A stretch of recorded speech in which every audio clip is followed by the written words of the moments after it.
Бақытжан Нұрай, Фариза Оңғарсынова атындағы 41-ші мектеп гимназияның 8-ші класс оқушысымын.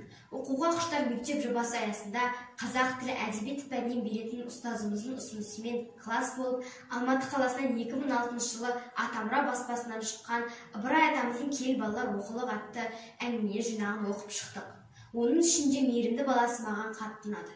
Мейірімді бала әңгімесінде 13 жасар қыз патша үкімі бойынша қолы кесілуге бұйырылған әкесі үшін патшаға арыз етіп, өз қолын кесуге ұсынады.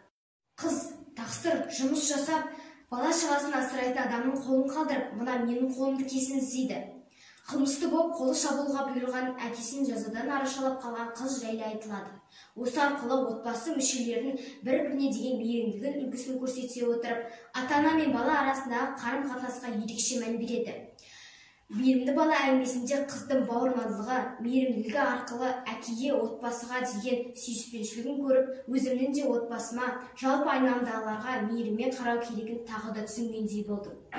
Барлық қатарластарымды Ыбырай атамыздың әңгімелерін оқуға шақырамын.